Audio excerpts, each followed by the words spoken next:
يهدينا من ظلمات الجهل إلى نور العلم،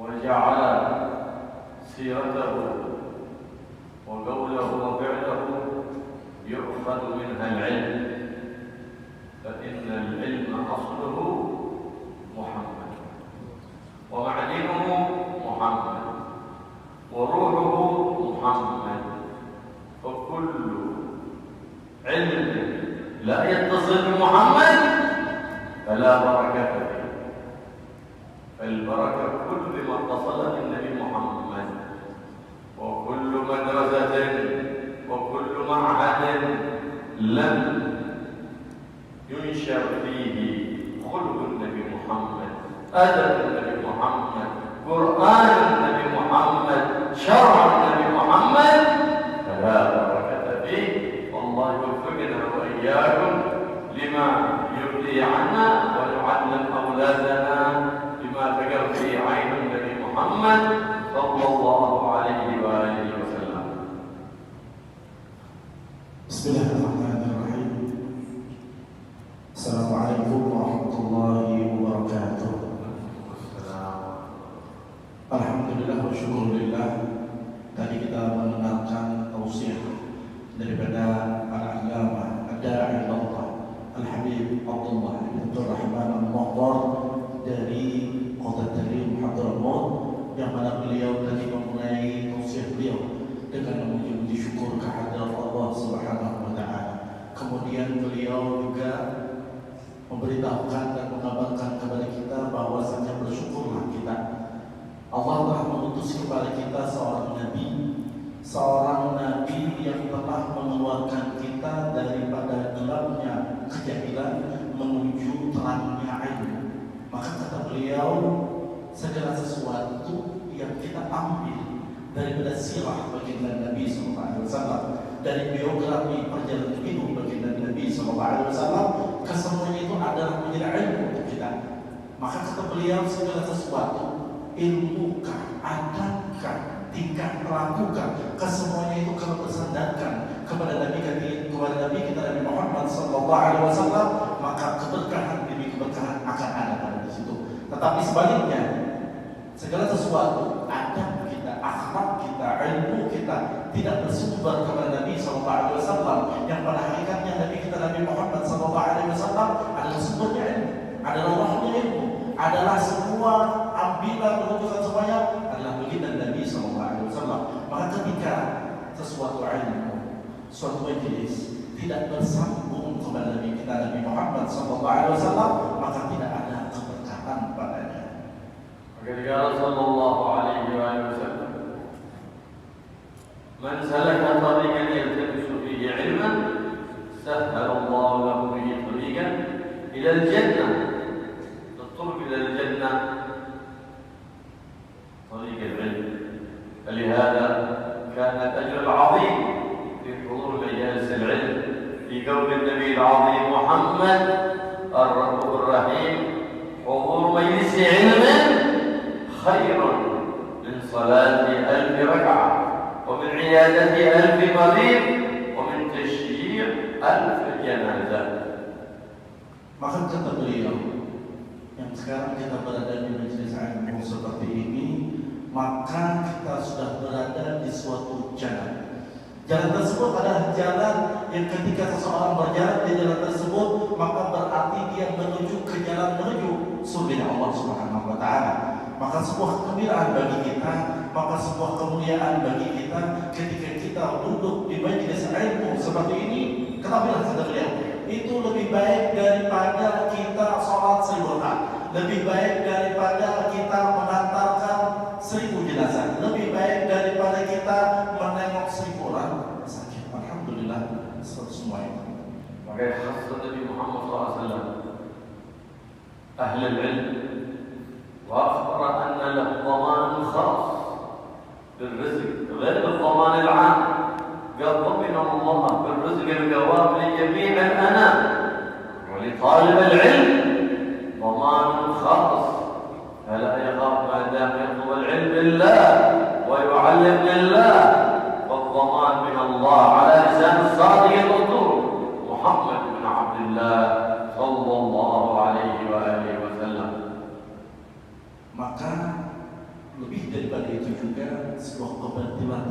sebuah keutamaan yang kita dapatkan.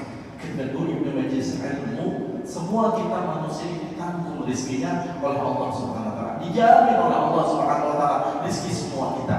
Tetapi ada lagi jaminan khusus bagi mereka-mereka yang menuntut ilmu, bagi mereka yang mengajarkan ilmu, dan ini adalah jaminan khusus setelah jaminan umum yang telah kita dapatkan. Kenapa? Karena bersandarkan daripada perkataan sabda Nabi sallallahu alaihi wasallam yang mana orang menuntut ilmu itu dijamin oleh Allah Subhanahu wa taala akan rezekinya.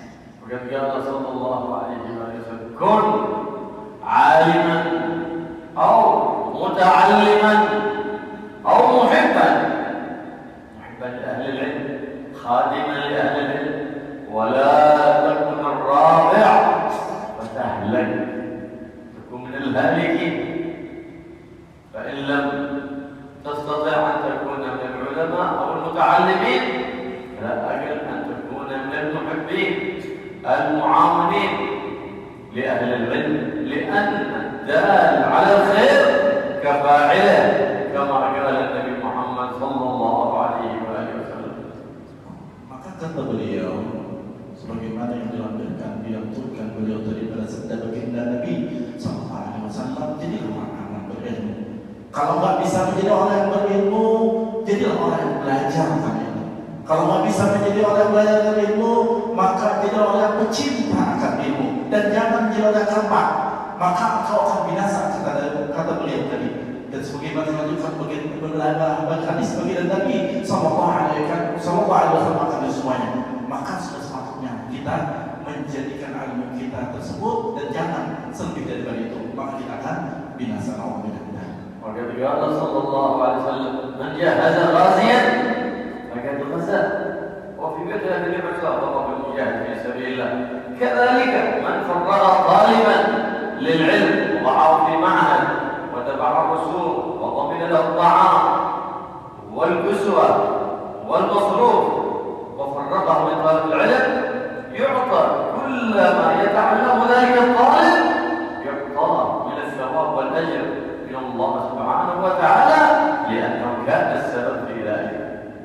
Begitu pula tadi yang disampaikan beliau, kalau Nabi kita sebagai orang alim akan menyuruh orang, memerintahkan orang, menuju orang berilmu, maka dia akan mendapatkan pahalanya. Seperti kata beliau tadi, orang yang menyiapkan persiapan untuk berperang, maka dia mendapatkan pahala untuk berperang fisabilillah. Begitu juga sekarang mungkin daripada saudara kita, daripada anak kita, daripada orang-orang yang tidak mampu, kemudian kita persiapkan kehidupannya, kita persiapkan perlengkapannya, kita persiapkan segala sesuatu hal untuk dia menuntut ilmu di pondok pesantren dan majelis di mana semuanya, maka sama artinya kita sendiri yang berperang, sama artinya kita sendiri yang belajar menuntut ilmu tersebut dan mendapatkan pahala yang sama. فكفى بالعلم شرفا أن يدعي ما ليس فيه وكفى بالجهل ذما أن يتبرأ منه من هو فيه. Maka sungguh sebuah kemuliaan, kebahagiaan bagi orang yang berilmu, dan suatu hinaan bagi orang yang menjauhi ilmu, dan karena kejadian tersebut adalah menjadi sebuah hinaan untuk dirinya. ولو لم يكن في فضل العلم إلا قوله سبحانه وتعالى شهد الله أنه لا إله إلا هو والملائكة وأولو العلم ثلث بأولو العلم. لو لم يكن في فضل العلم إلا هذه الآية لكفى به فضلا ولكفى لمن يحضر مجالس العلم شرفا. Maka kata beliau, kalau kita berbicara tentang fadilah, keutamaan begitu banyak, tapi satu aja. Kalau kita ingin berbicara keutamaan dan ilmu, sebagaimana yang beliau sebutkan dalam ayat tadi, Allah menyaksikan orang yang telah bersyahadat, orang yang beriman kepada Allah dan tidak menyentuh Allah Subhanahu wa taala, dan Allah juga menyaksikan akan ulul ilmi, akan orang-orang ahli ilmu. Maka satu ini ayat aja untuk kita jadikan sebuah kemuliaan, maksud cukup. أول آية نزلت على سيدنا محمد صلى الله عليه وسلم قوله تعالى في غار حراء اقرأ باسم ربك الذي خلق خلق الإنسان من علق اقرأ وربك الأكرم الذي علم بالقلم علم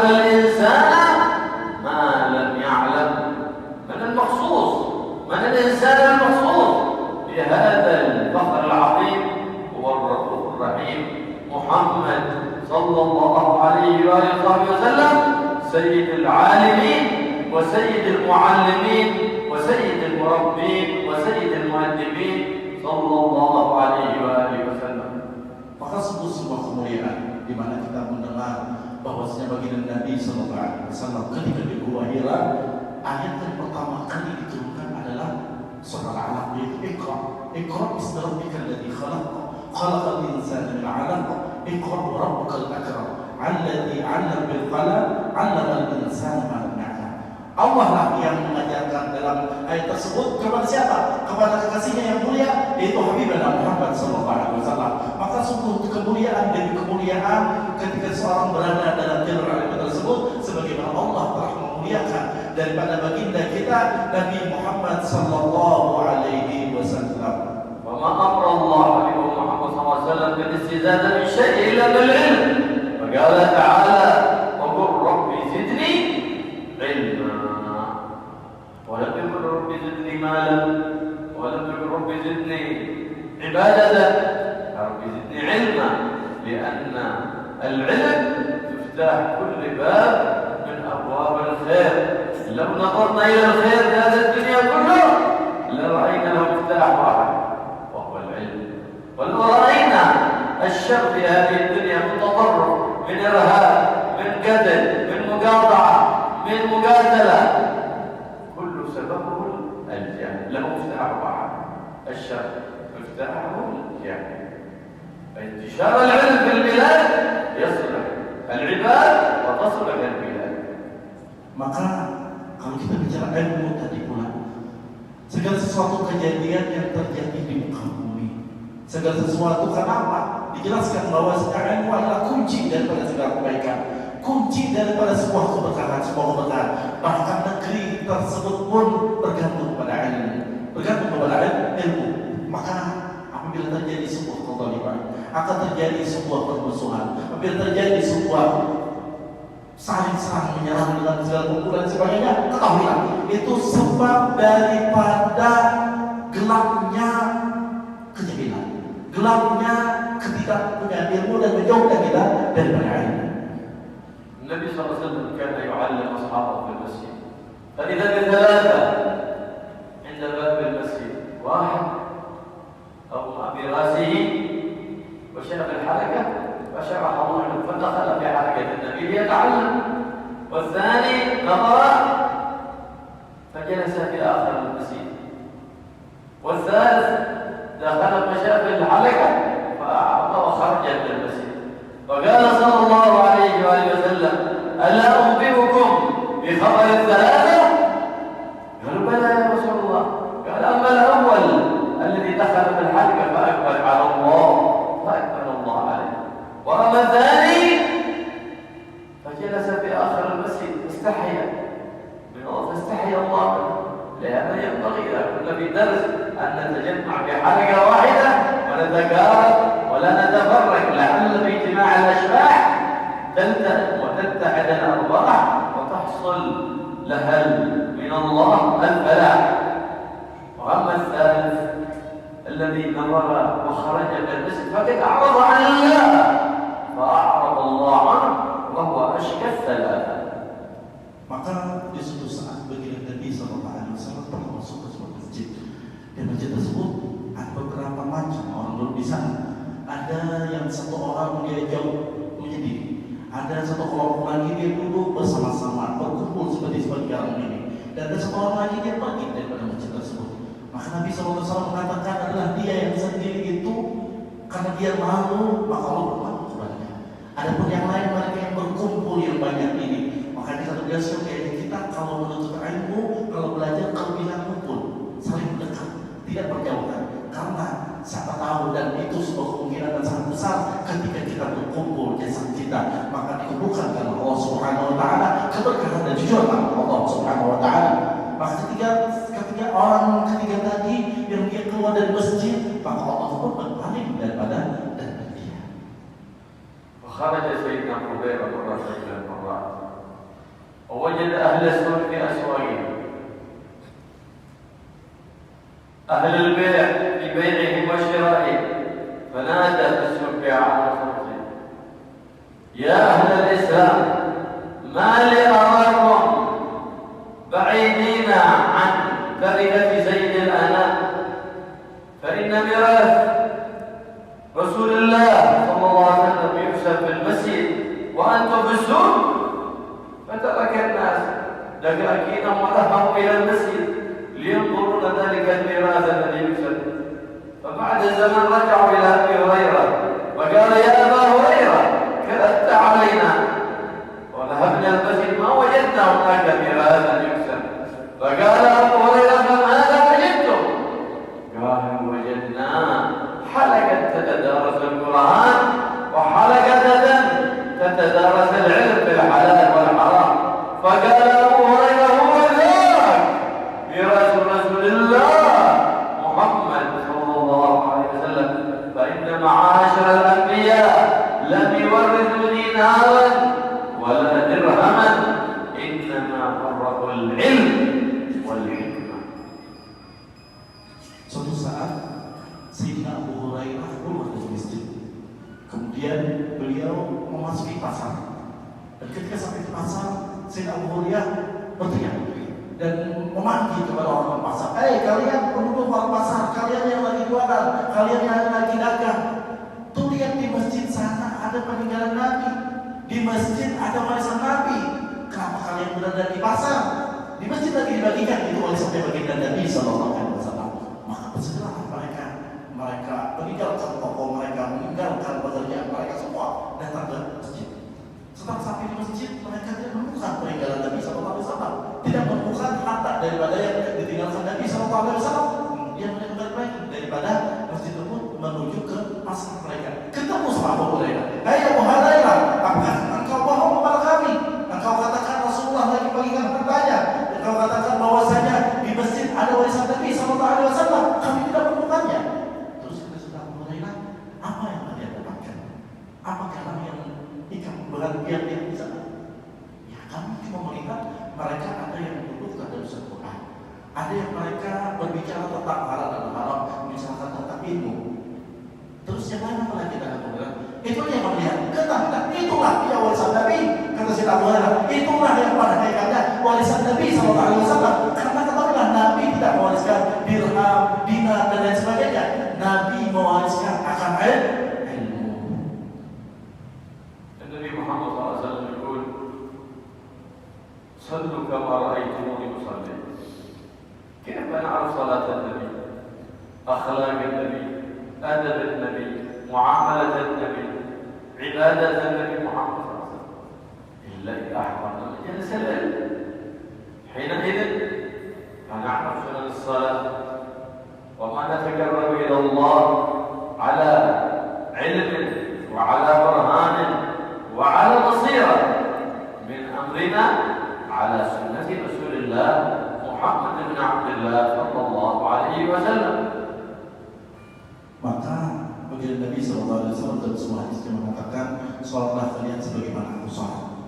Lalu bagaimana kita bisa tahu bagaimana tata cara baginda Nabi Sallallahu Alaihi Wasallam sholat dan bagaimana kaifiah tata cara baginda Nabi sholat kalau kita tidak belajar, kalau kita tidak pernah membaca ilmu, kalau kita tidak pernah belajar di sebuah tempat yang bisa diajarkan tentang bagaimana Nabi Sallallahu Alaihi Wasallam sholat. Ketahuilah bahwasanya biografi Nabi, perjalanan Nabi lah, itulah yang akan menjadi pelajaran untuk kita, itulah menjadi ilmu untuk kita, itulah menjadi penerang akan hati kita. Kesemuanya adalah pedoman untuk kita yaitu bersumber kepada Nabi kita Nabi Muhammad Sallallahu Alaihi Wasallam dan tidak dapatkan kecuali dapatnya di majlis taklim. والعلم يثبت في القلوب وينور القلوب بالعمل. إذا قرنته بالعمل تبارك ذلك العلم وصار العلم حجة لك عند الله. وأما الذي يعلم ولا يعمل فالعلم حجة عليه عند الله سبحانه وتعالى. Dan juga ketahuilah bahwasanya yang bisa menguatkan, yang bisa menetapkan akan iman kita yaitu ilmu yang kita amalkan, ilmu yang ada dalam hati kita, ilmu yang dengan ilmu tersebut yang Allah akan menyinari sekitar kita, akan menjadi penawar akan hidup kita, akan menjadikan sebuah kebahagiaan kepada kita, yaitu ilmu yang kita amalkan. Mudah-mudahan kita mengamalkan ilmu kita. Amin ya rabbal alamin. لو كل مرة حضرنا مجلس علم واستفدنا فائدة أو فائدتين وتعلمناها ورجعنا إلى البيت عند أهلنا وعلمناها أهلنا ما شاء الله. لكان في الشهر كم مسائل وكم ينتعش البيت وما تحيا في سنة النبي محمد صلى الله عليه وسلم فيصير البيت جنة. معك بيت فتسكن النفس وترتاح النفس في البيت. من حين ما تدخل البيت تسمع أصوات الموسيقى ولا تسمع أصوات القرآن. Maka kata beliau ketika misalnya kita sekarang belajar, ini belajar hari ini dapat satu faedah atau dua faedahnya, kita mau keluar, maka itu kelebihan dan suka apa kita dapatkan. Bahkan dengan kalau kita minum itu satu, kita pulang ke rumah, kita ajarkan kepada anak istri kita, itu akan menjadi rumah kita itu menjadi surga. Itulah yang akan menjadikan kita ketika pulang daripada rumah, kita bisa tenang, kita bisa tenang, kita bisa bahagia ketika berada di rumah. Karena apa? Karena sudah berlandaskan ilmu dan itulah menjadikan rumah itu menjadi surga kita. Tapi kebalikannya, kalau kita dalam rumah, sesuatu yang dilarang Allah Subhanahu Wa Taala, kita mendengarkan musik yang dilarang Allah Subhanahu Wa Taala, kita mendengarkan membuat sesuatu yang dilarang Allah Taala, maka kita akan mendapatkan rumah tersebut menjadi surga kita semuanya. والعلم ليس له سن لا يخص الصغير ولا الكبير. في من العلماء من بلغ 60 ولم يعرف شيء من العلم أبدا. حتى القراءة والكتاب بدأ تعلم القراءة والكتاب في سن 60 بجد واجتهاد، وتعلم العلم بعد أن تعلم القراءة والكتاب، فصار شيخ الإسلام في زمانه وتأخر عنه العلماء في أوانه، فصار من العلماء العاملين من مصنف كتب الدين. بارك الله في عمره وأطال الله عمره ونفع الله به العباد والبلاد. ما يئس من رحمة الله، لا ييأس من روح الله إلا القوم الكافرون. أما القوم المؤمنون دائما هم مطمئنون بذكر الله برحمة الله وأن الله يرحمهم وأن الله يمن عليهم بما يمن على عباده الصالحين، وأن الله يبارك لهم في الأعمال. يحسن المؤمن لا يظن بالله ولا ييأس من رحمة الله سبحانه وتعالى. Dan kalau kita bicara ilmu, kita belajar ilmu, itu kata beliau tidak memandang umur, baik itu kita sudah tua ataupun kita masih kanak-kanak. Bahkan kalau anak luar biasa, kita bisa mendapatkan ilmu yang dengan cepat. Tetapi walaupun kita bisa ceritakan, ada orang umurnya 60 tahun baru mau belajar, 60 tahun baru mau belajar menulis, membaca. Tetapi dengan kesungguhan, dengan istiqomah, dengan mulasabah seperti itu, bahkan orang yang tadinya mulai belajar ke 60 tahun, Allah panjang umurnya dia. Allah berikan ilmu yang bermanfaat buat dia. Bahkan dia menjadi pemimpin orang-orang Islam. Bahkan dia menjadi akan penulis daripada pengarang daripada kitab-kitab. Jadi pada intinya daripada umur kita masih kanak atau orang tua, yang penting kita mau belajar, maka akan menjadi ulama. Ulama al-amilin, ulama yang akan menerangi sekitarnya, ulama yang mendekati Allah Subhanahu wa Ta'ala dengan syarat kita dengan belajar bersungguh-sungguh. Allah Subhanahu wa Ta'ala yaqul ana 'inda dhanni 'abdi bi فليظن بي ما شاء. آمنت بالله خيرا ما أراك في حياتك ولا بعد مماتك إلا كل خير. Maka oleh sebab itulah seharusnya kita selalu berprasangka baik kepada Allah Subhanahu wa Ta'ala. Maka ketika prasangka kita baik selalu kepada Allah Subhanahu wa Ta'ala dengan segala kebaikan, dengan segala sangka baik, maka Allah lah yang akan memberikan kesemua itu kepada kita. Tapi kebalikannya, alhamdulillah dari situasi buruk, maka berikan alhamdulillah. أما الذي يسيء الظن بالله فهو يقع في معصية الله ولا يدري المسكين، كالذي يعيش يتوقع الفقر في المستقبل، يتوقع المرض، يتوقع أنه يصاب بفيروس أو بلية والعياذ بالله. لو مات يكون سيء الظن بالله فيموت وهو عاصي. وأما الذي يطمئن قلبه بالله وبذكر الله وبكلام عالم الله محمد صلى الله عليه وسلم يحسن الظن بالله وأن الله سبحانه وتعالى البليات وكل الفيروسات وما يريد إلا خير، فذاك إنسان يحسن الظن بالله، وتحسين الظن بالله من أعظم العبادات المقربات لله سبحانه وتعالى.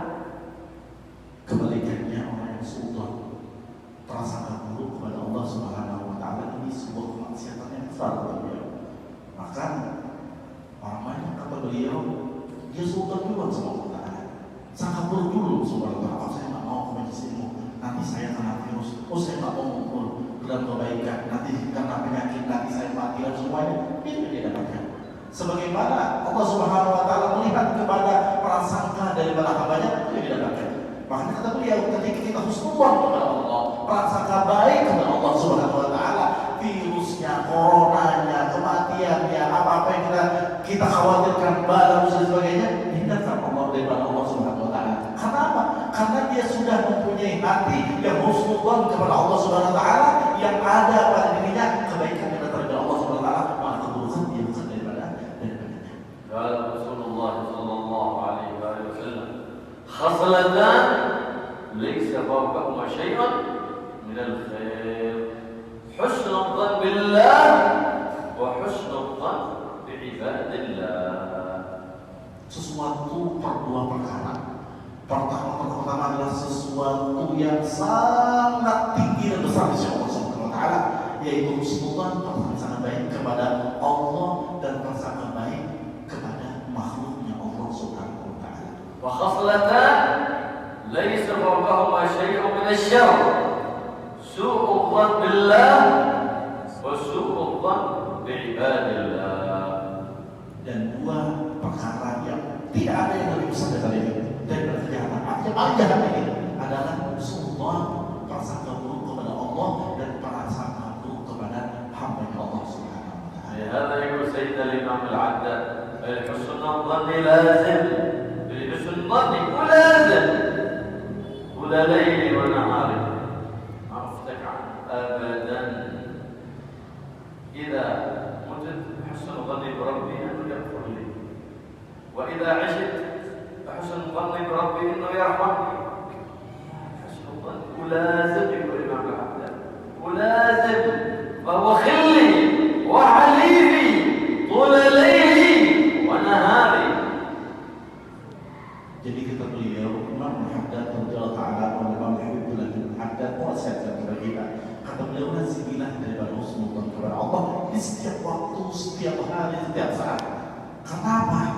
Kalau kita sudah husnudzon kepada Allah Subhanahu wa taala, kita membuat sebuah kebaikan, kita husnudzon Allah menerima kebaikan tersebut. Tetapi bila kebalikan juga, kita bisa berbuat sebuah pelanggaran kepada Allah Subhanahu wa taala, kita husnudzon kepada Allah Subhanahu wa taala bahwasanya Allah mengampuni akan itu semuanya. Maka itulah sebabnya kata beliau, harus lazimkan, harus selalu pada diri kita, harus menjadi teman dulu kita, harus menjadi pedoman diri kita, yaitu husnudzon kepada Allah Subhanahu wa taala. Allah ya'lam bihalik, ya'lam ma nazala bik, ya'lam ma fi zahirik, wa ya'lam ma fi batinik. Allah subhanahu wa ta'ala, lakin yuhib min 'abdihi an yudhhir iftikarahu wa tadallulahu lahu subhanahu wa ta'ala. لهذا يقول الإمام الحداد: فدعائي وابتهالي شاهد لي بافتكاري، وإلا علم ربي شامل لكل حال. لكن الله يحب أن يتذلل العبد إليه، وأن يفتقر إليه، وأن ينكسر بين يديه. يحب ذلك الله سبحانه وتعالى من عبده، الثناء الحسن والثناء الجميل من العبد للمولى سبحانه وتعالى. Sebenarnya Allah Ta'ala melihat hati kita, melihat zahir kita, melihat batin kita, melihat fisik kita, bahkan melihat juga kepada hati kita. Semua yang ada di diri kita, kita melihat Allah Subhanahu wa taala. Tetapi kata beliau sebagaimana disebutkan Imam Muhammad tadi, bahwasanya kita juga dianjurkan untuk memperlihatkan kepakiran kita, untuk memperlihatkan rasa minta kita kepada Allah, berharap yang bersungguh-sungguh kepada Allah SWT. Kita lihatkan kehinaan kita lihatkan bahwa kita ini sangat butuh kepada Allah Subhanahu wa taala. Maka dengan hal itulah itu akan menggembirakan Allah Subhanahu wa taala. Rasa kita minta dengan bersungguh-sungguh, apalagi dengan kita menghinakan diri, dengan kita meminta kepada Allah Subhanahu wa taala, merengek kepada Allah Subhanahu wa taala, maka itu sangat disenangi oleh Allah Subhanahu wa taala. Ya, ada kata Nabi Muhammad, doa mukhul ibadah. Ay lubbuha wa zubdatuha ad-du'a. Wal-du'a asbab al-qabul. Minha an tabda بالحمد والثناء الحسن لله وبالصلاة على حبيب المصطفى وتختم بالثناء الحسن لله وبالصلاة على حبيب محمد حبيبي ومصطفى صلى الله عليه وآله وسلم. Maka kita dianjurkan untuk berdoa karena doa tersebut adalah otak akan diterima kita, adalah sumber daripada kita semuanya. Maka oleh sebab itu kata beliau, doa tersebut yang kita harus lantunkan kepada Allah Subhanahu wa taala tersebut, maka dengan doa tersebut Allah akan menerima kita. Allah akan perlihatkan apa yang kita minta. Maka dengan semua itu maka Allah akan melakukan apa yang kita minta kepada Allah Subhanahu wa taala dengan kita memperlihatkan rasa permintaan kita kepada Allah Subhanahu wa taala tersebut itu dengan doa. ويتحرى أوقات ساعات الإجابة. فلهذا الدعاء بعد الصلوات من الأوقات التي تستجاب فيها الدعوة. فمن العجب أن الإنسان يسلم من الصلاة ويقوم كأنه ليس له حاجة لله سبحانه وتعالى، وأخبث من هذا يعتقد أن ذلك أنه من السنة، وليس ذلك من السنة.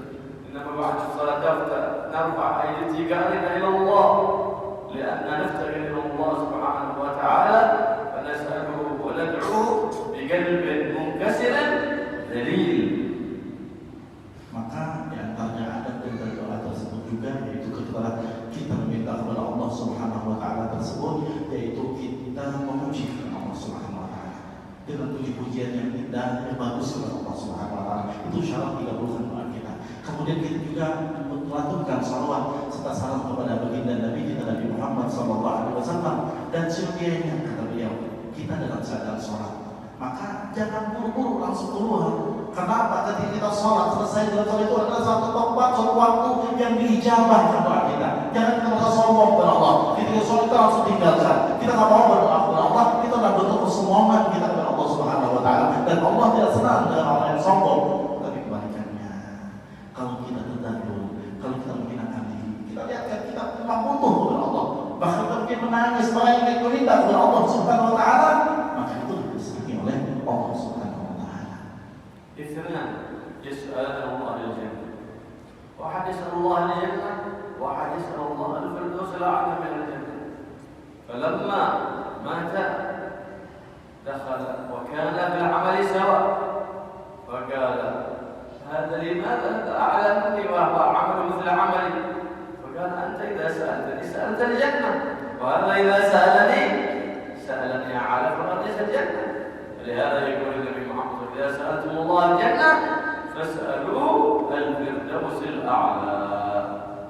Ada dua orang kata beliau yang dia sama ibadahnya, sama dalam ibadahnya dan ilmunya. Kemudian ketika di hari kiamat nanti, di akhirat nanti, satu orang mendapatkan surga dan satu orang lagi mendapatkan surga Firdaus, itu surga yang tertinggi. Nah, dia bingung, loh, kenapa ini satu orang teman saya kok dapat Firdaus yang lebih tinggi daripada saya, sedangkan saya cuma mendapatkan surga. Kan surga itu adalah level-levelnya. Dan satu mendapatkan level tertinggi, yaitu surga Firdaus, yang satunya di surga biasa. Ya, kalau surganya pastinya surga yang luar biasa sudah didapatkan. Nah, bingung. Nah, ini jadi pelajaran kepada kita. Kenapa? Oh, ternyata dia ketika hidup, yang tadi satu minta, ya Allah saya minta surga, gitu aja. Yang satunya lagi, ya Allah saya minta surga Firdaus. Artinya Allah melihat di mana apa yang permintaannya. Padahal amalnya sama, padahal dia sama, tetapi Allah memberikan apa yang dia minta. Yang satu minta Firdaus A'la, dan satunya juga hanya minta apa surga biasa. Maka Allah memberikan itu semuanya.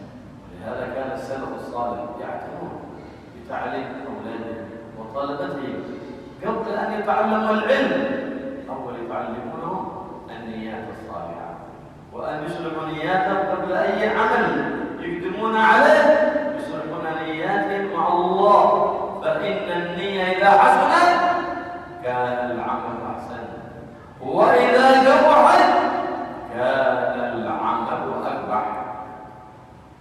Maka itulah yang diperhatikan sangat oleh para salafun saleh, para pendulu-pendulu kita orang saleh. Mereka mengajarkan kepada anak dan kepada murid-murid mereka itu pertama mengajarkan apa? Adalah niat. Karena kata beliau, ketika niat seseorang itu baik, maka hasil dari amalnya akan jauh lebih baik. Tetapi ketika niatnya biasa-biasa aja atau mau bilang dan niatnya tidak baik, maka amalnya pun jauh tidak baik lagi. Maka sudah sebagiannya kata beliau, kita mengajarkan kepada anak-anak kita itu niat kita gantungkan apa? Hanya kepada Allah Subhanahu Wa Taala. Niat yang pertama hanya kepada Allah, untuk Allah Subhanahu Wa Taala. إذا نحن حاضر مجلس العلم في هذه الساعة.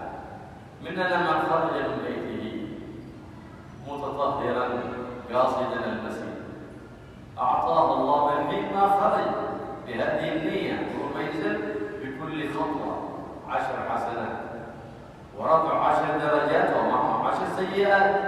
خرج متطهرا من بيته قاصدا بيت الله للصلاة ولحضور مجلس العلم، أعطى الله هذا الثواب. ومنهم من خرج بلا نية، ومنهم من جلس ونوى الاعتكاف، ومنهم من جلس ولم ينوي الاعتكاف، ومنهم من جلس ونوى تكثير أهل العلم وسواد أهل العلم وسواد أهل الخير، ومنهم من جلس بلا نية.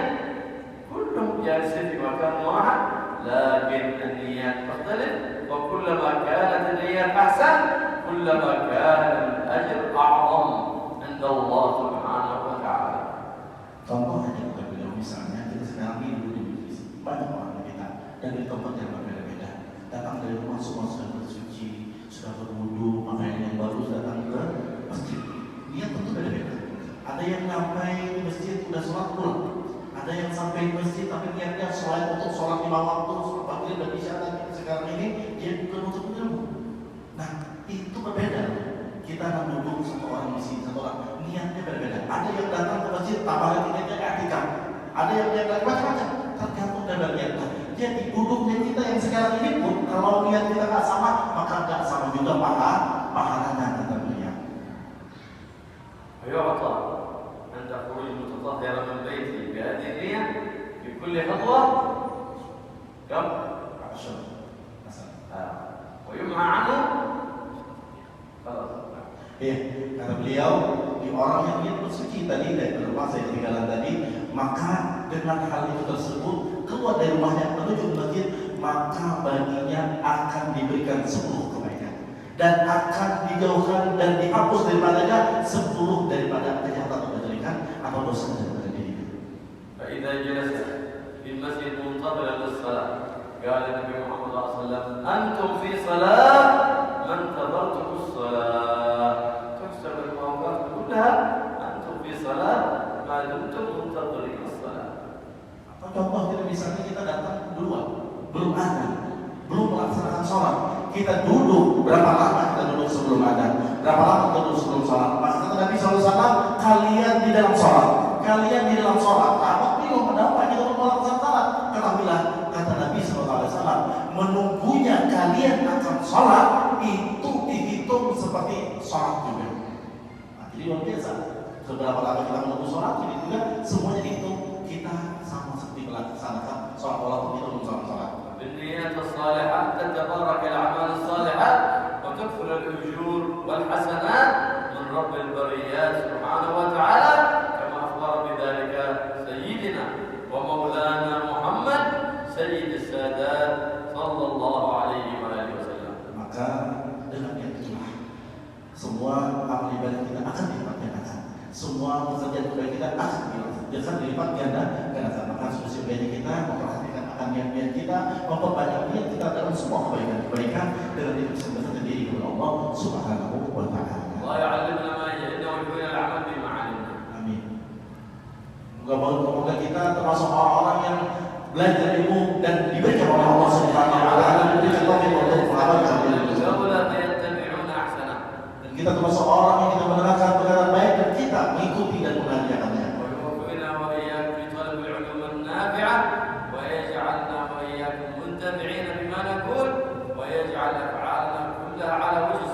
Semoga kita mendapatkan ilmu yang bermanfaat dan ilmu tersebut berikan manfaat kepada kita dan kita bisa berikan manfaat kepada lain dengan ilmu yang tersebut kita belajar.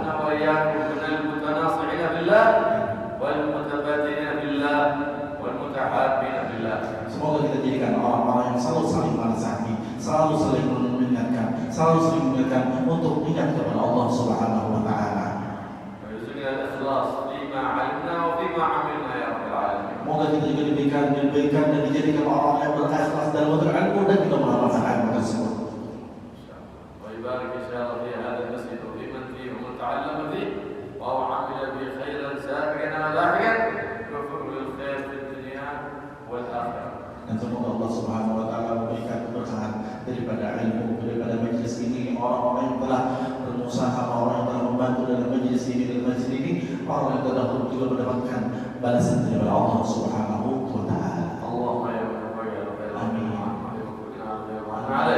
اللهم لا تجعلنا عطاء نعمتك، اللهم لا تحرمنا خير ما عندك بشر ما عندنا، اللهم علمنا ما ينفعنا بك، اللهم علمنا ما جهلنا وبك عمل ما علمنا، وزدنا الله فيما علمنا وبما عملنا يا رب العالمين، وزدنا من الملائكة المقربين يا حي يا قيوم يا ذا الجلال والإكرام، وزدنا علوما نافعة وملكا خاشعا، شفاء من كل مرض وداء يا حي يا قيوم، نياتنا ومقاصدنا وارزقنا كمال السابقة كمال حسن الخاتمة بعد طول عمر في خير ولطف وعافية وصلى الله على سيدنا محمد النبي وعلى آله وصحبه وسلم والحمد لله رب العالمين.